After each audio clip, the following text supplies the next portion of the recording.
But you know what? Today's kids are different. Today's kids are truly natives to a technological world. They grew up in a world fundamentally different. In that technological world, have you noticed how good they are at the technology? Has anybody in this room ever tried to play a young person in a video game recently?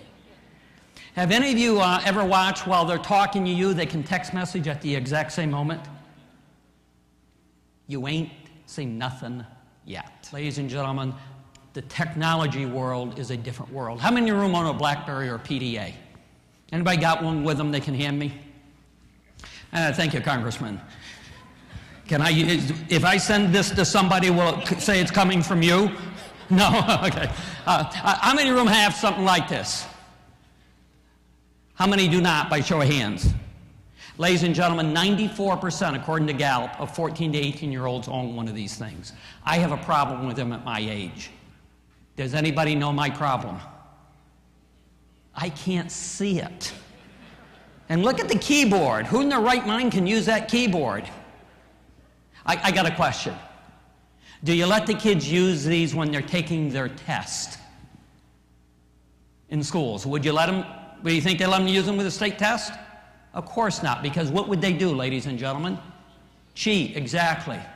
How might they cheat? They text each other. What else might they do? They Google, go online, find the answer.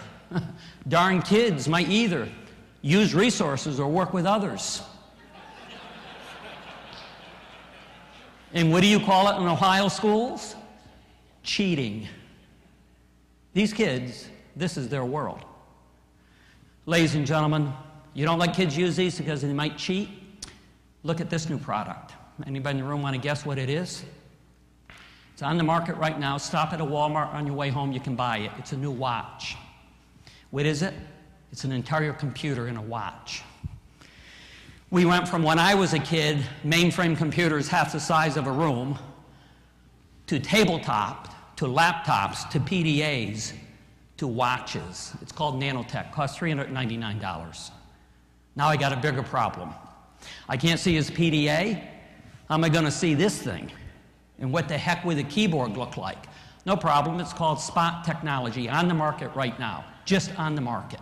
Push a button on the side of it, it's got an integrated projection system, integrated keyboard, let me show it to you. Separate keyboards, as you now know them, are about to disappear, ladies and gentlemen. To my grandkids, what you consider laptops are going to look like mainframes. Push another button, whatever's on the face of the instrument is projected on the wall, tabletop, or piece of paper. Separate monitors, as you now know them, are about to disappear. By the time this year's freshman class graduates from high school, the present laptops, as you know them, are gone.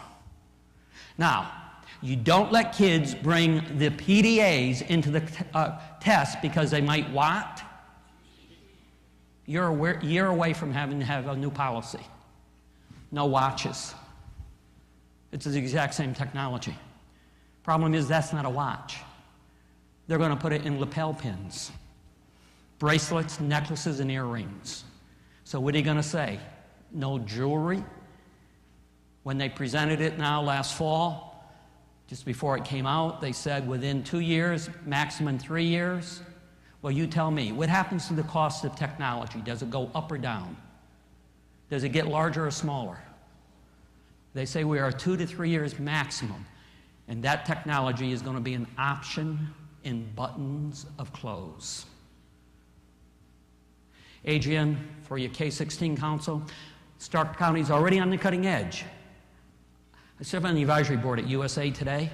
I can get you on the front page of USA Today if the county is willing to do it. Be the first place in the country that says, because of the new technology, computers and buttons, all kids in Stark County shall take all tests naked. At least we'll solve a problem. The boys will show up.